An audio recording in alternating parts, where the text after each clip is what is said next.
नमस्ते, मैं हूँ रवीन गौतम और आप देख रहे हैं ब्लंटली स्पीकिंग और हम बात करने जा रहे हैं 24 नवंबर से लेकर 28 नवंबर तक शेयर मार्केट कैसा रहने वाला है। यानी कि नवंबर के अंतिम सप्ताह में शेयर मार्केट का क्या रुझान रहेगा, गैप अप होगा, गैप डाउन होगा। और अगर हम पिछले सप्ताह की बात देखें तो जिस तरह से सुभाष जी ने अपनी प्रेडिक्शंस दी थी, 26,400 तक की रेंज दी थी और 26,400 की रेंज नहीं, लेकिन फिर भी 52 वीक्स हाई निफ्टी ने बनाया। और जब सुभाष जी अपने एनालिसिस देते हैं तो कई बार ऐसे होना भी चाहिए। हर व्यक्ति के अपने अपने मत होते हैं, हर व्यक्ति की अपनी अपनी एक्सपर्टीज होती है, एक्सपेक्टेशंस होती हैं, एनालिसिस होता है। तो जब सुभाष जी ने ये दिया था तो लास्ट टू लास्ट वीक भी बड़े सारे लोगों ने इस तरह का कमेंट किया था कि नहीं नहीं, सुभाष जी ने तो कह दिया है कि मार्केट हाई जाएगी, लेकिन नहीं जाएगी। और मार्केट गई। और इस वीक भी सुभाष जी ने जो कहा और इस बार तो 52 वीक हाई ही बना दिया। और बैंक निफ्टी की बात करें तो शायद ये लाइफ टाइम हाई है, सुभाष जी से कंफर्म करूंगा। 59,440 का इसने आंकड़ा टच किया और 58,852 पे बंद हुई है। और जबकि निफ्टी जो है 26,185 पे फ्राइडे को बंद हुई है। इसके साथ साथ एक चीज और देखने को हमें मिली कि डॉलर के मुकाबले रुपया जो है बहुत तेजी से गिरा। और इसे ऐसा कहा जा रहा है कि मैंने एक दो जगहों पे पढ़ा कि भाई किसी ने कहा कि 45 महीनों का ये सबसे बड़ी गिरावट है। कहीं एक जगह 90 दिन की भी बात आ रही थी, तो मैं उसको ट्रैक नहीं कर पाया। इस पे भी हम सुभाष जी से पूछेंगे कि आखिर ये कितने दिनों की बड़ी गिरावट है और साथ के साथ डॉलर में इतनी गिरावट क्यों आई है और उसके बावजूद भी हमारी मार्केट इतनी तेजी से क्यों बढ़ी है। और नेक्स्ट जो भी चौथा सप्ताह है नवंबर का, उसमें किस तरह से मार्केट रहने वाली है। सुभाष जी, आपका बहुत बहुत स्वागत है।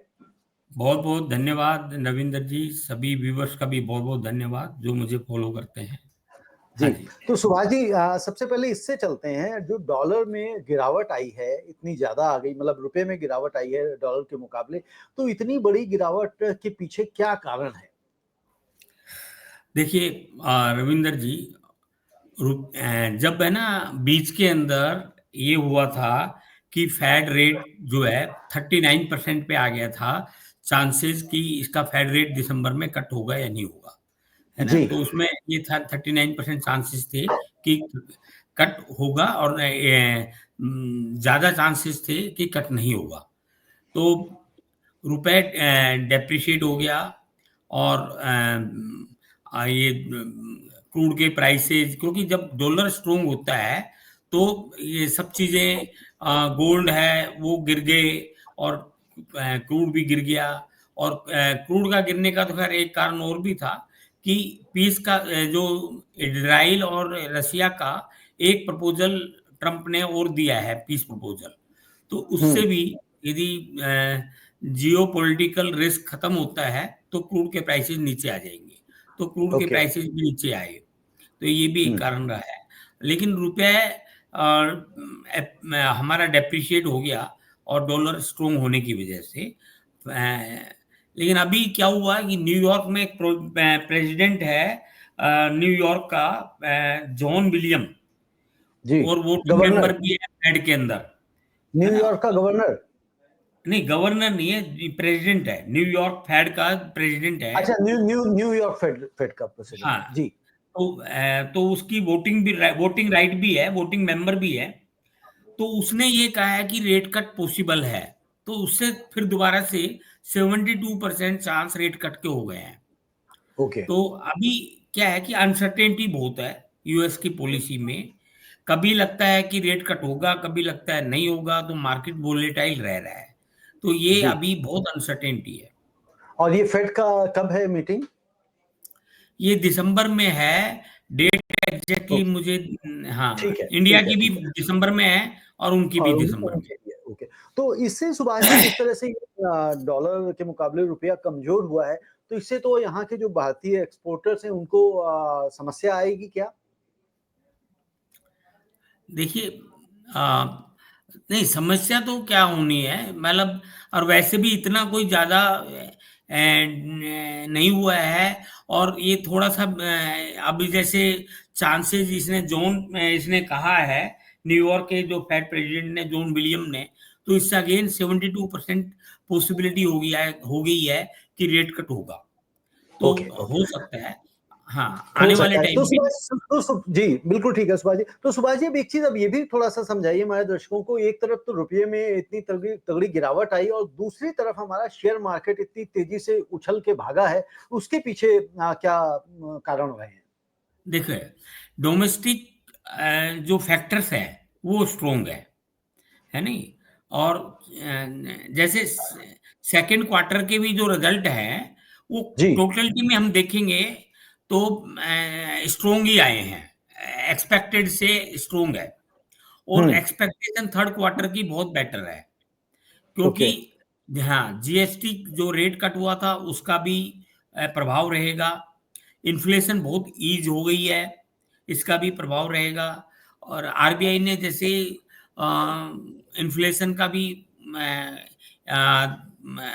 फोरकास्ट है वो ठीक कर दिया है, और जी, जीडीपी का भी फोरकास्ट बेटर किया है नहीं? और अ, ये सब फैक्टर्स हैं।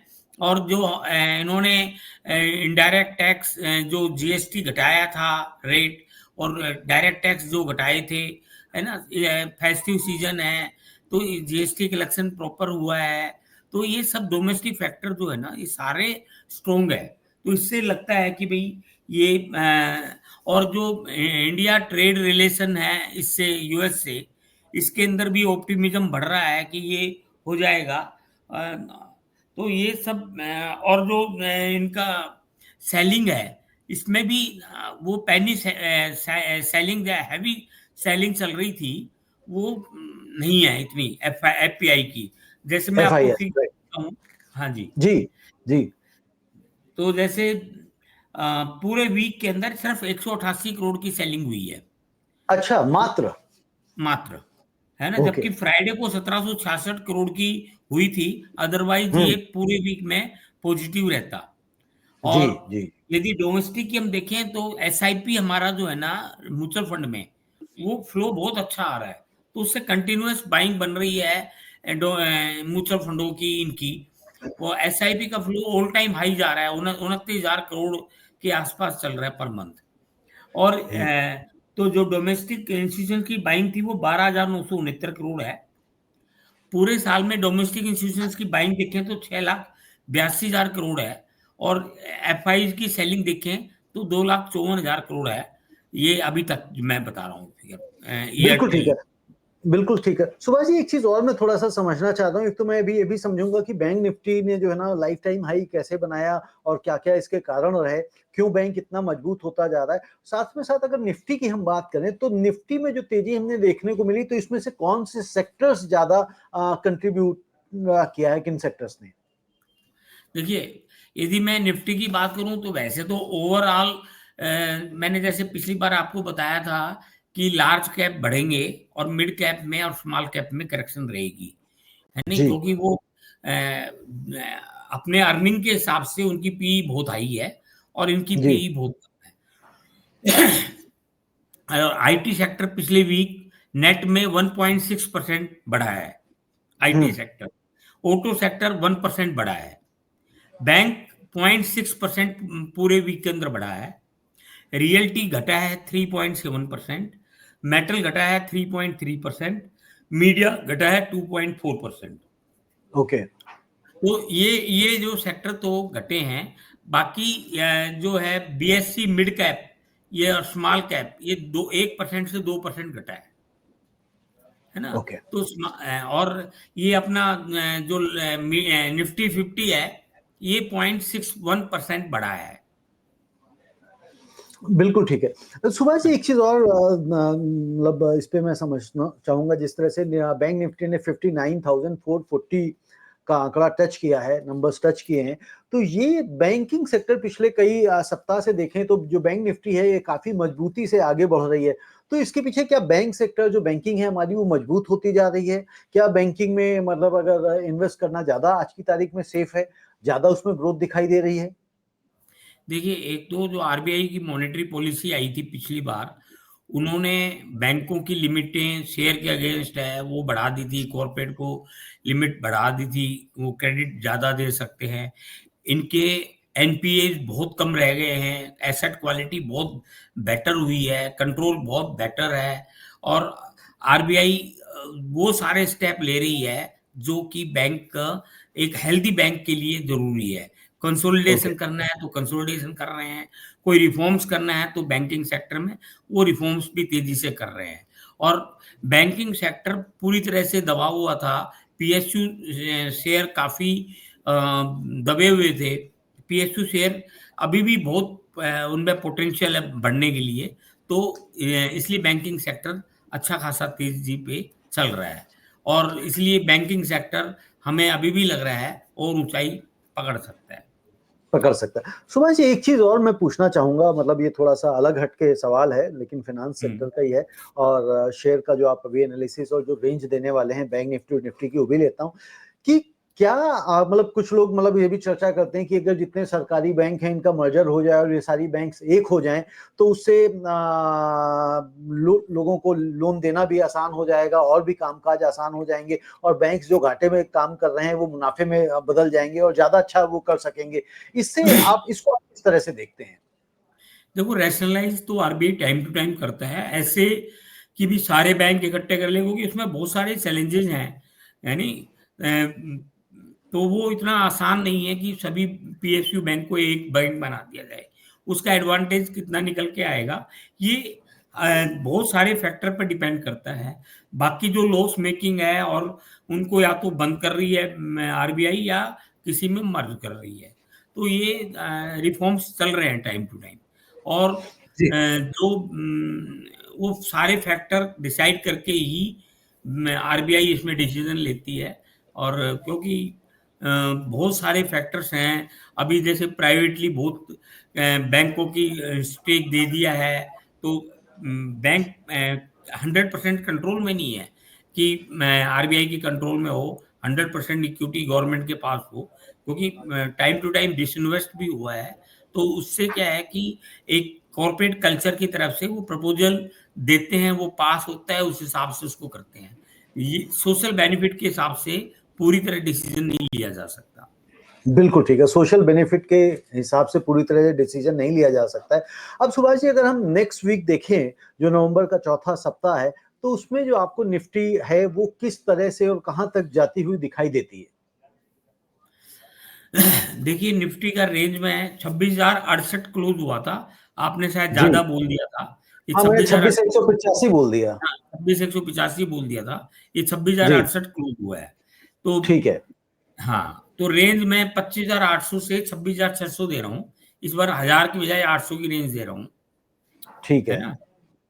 और बैंक निफ्टी 58,868 क्लोज हुआ था। हम्म। इसमें 58,000 से लेके 59,800 की रेंज दे रहा हूँ। 58,000 से लेके 800 59,800, 1,800 पॉइंट्स की। 1,800 पॉइंट की। ओके, तो यानी कि आपको भी ये लगता है कि जो बैंक निफ्टी है वो और अच्छा परफॉर्म कर सकती, और नया हाई बना सकती है? बिल्कुल बना सकती है। 59,800 तक मैंने बताया है आपको, यहाँ तक जी। भी मार्केट जा सकता है। अच्छा देखिए, हमारा जो डोमेस्टिक मार्केट है वो ग्लोबल क्यूज से भी बड़ा इम्पैक्ट होता है जी। नहीं। जैसे मैं आपको बताता हूँ कि जैसे आर्टिफिशियल इंटेलिजेंस के ऊपर अभी बहुत अनसर्टेनिटी चल रही है। कभी लगता है कि बहुत ये बबल है, कभी लगता है ये बहुत स्ट्रोंग है हम्म। नहीं। जैसे एनवीडिया जो है, जी। उसके अंदर रिजल्ट्स उन्होंने बहुत स्ट्रोंग दिया था, वो काफी बढ़कर जी। बढ़ भी गया था। लेकिन यदि हम जी। पूरे वीक में देखें तो 7% गिरा भी है। ये नेस्डेक जो है, ये जी। जी। ऑल टाइम हाई से 7% गिरा हुआ है नेस्डेक। हाँ, मतलब नेस्डेक ऑल टाइम हाई से 7% गिरा हो, जो कि 7% आई अक्टूबर में थिंक ऑल बहुत है। टाइम हाई हुआ था, उससे सात हाँ। परसेंट गिरा हुआ है। डो जी। जोन्स है, वो पूरे वीक में 1.99% गिरा है, हम्म। ठीक है ना।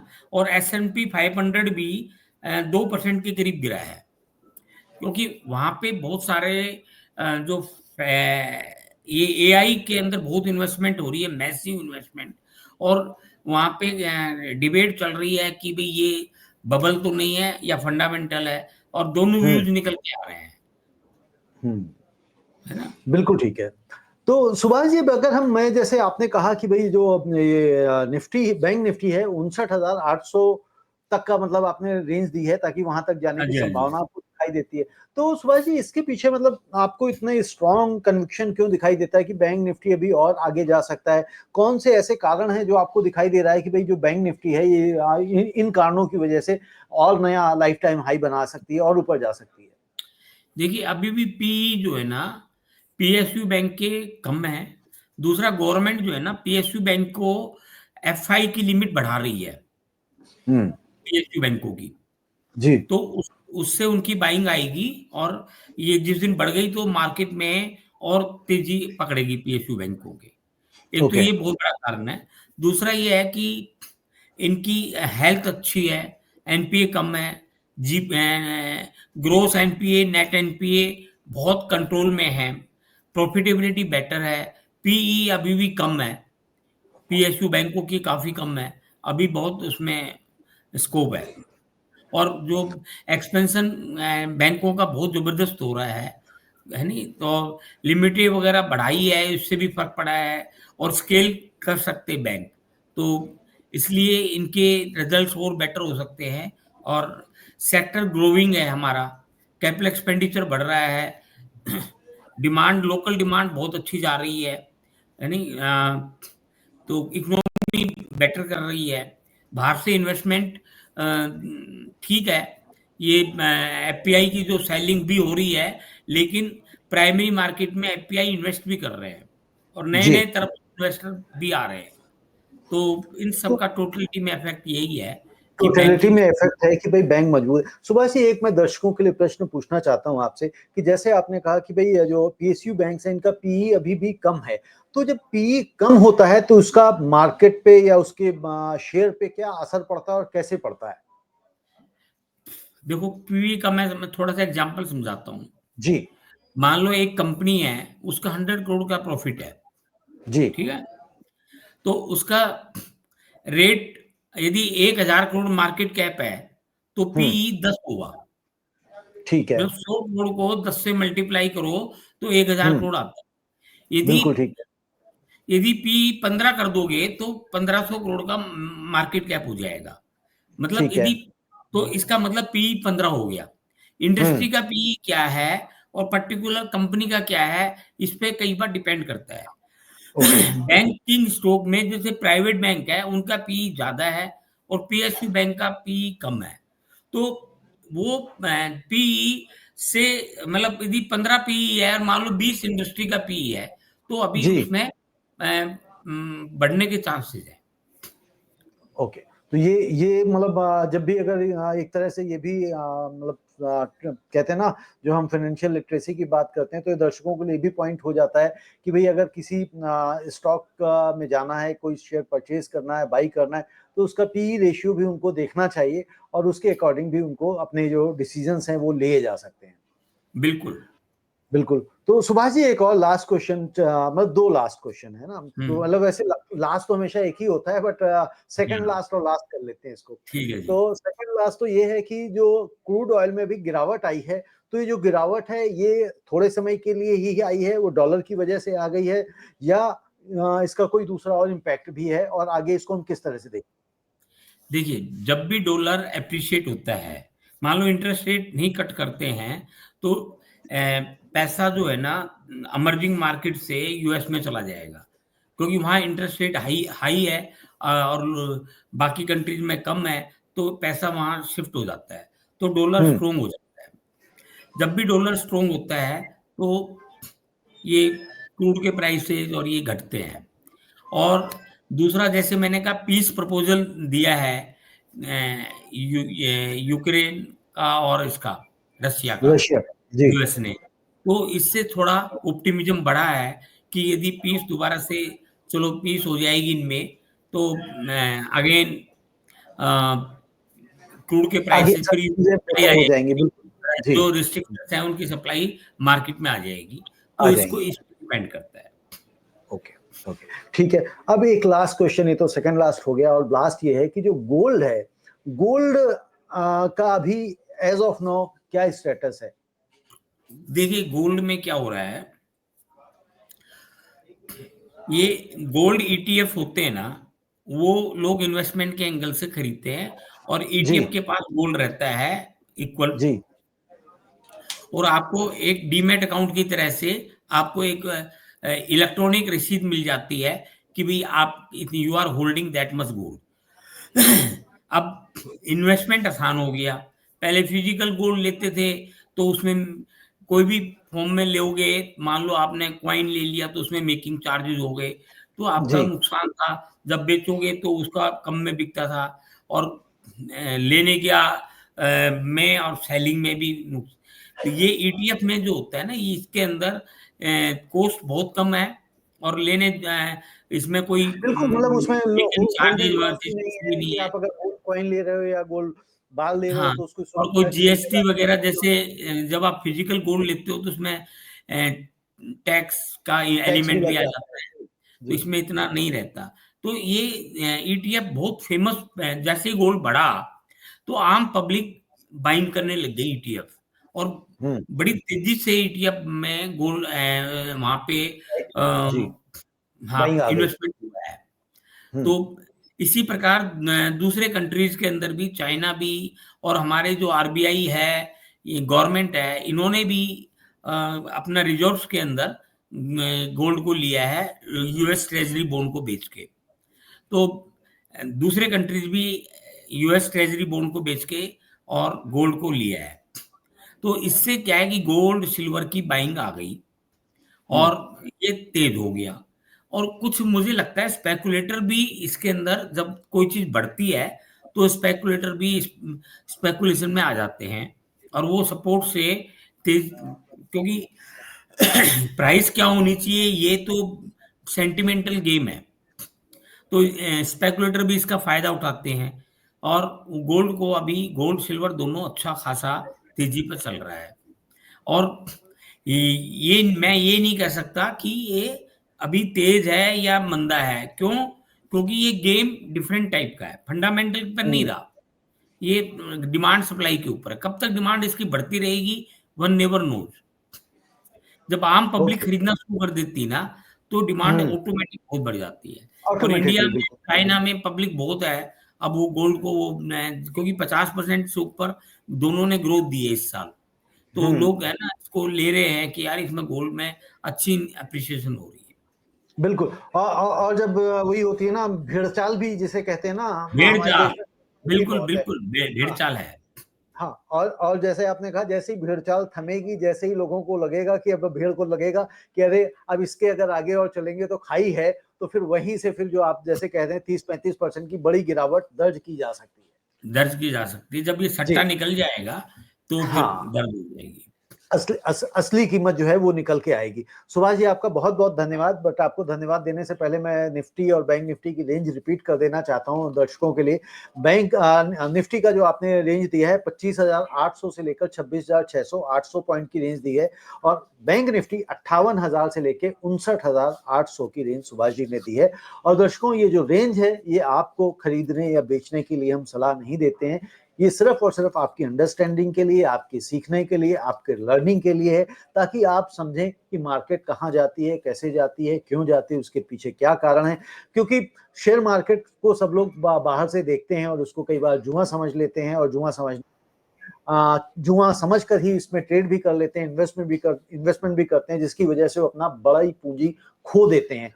तो शेयर मार्केट को ढंग से समझें और अपने वित्तीय सलाहकार से सलाह लेकर ही निवेश करें।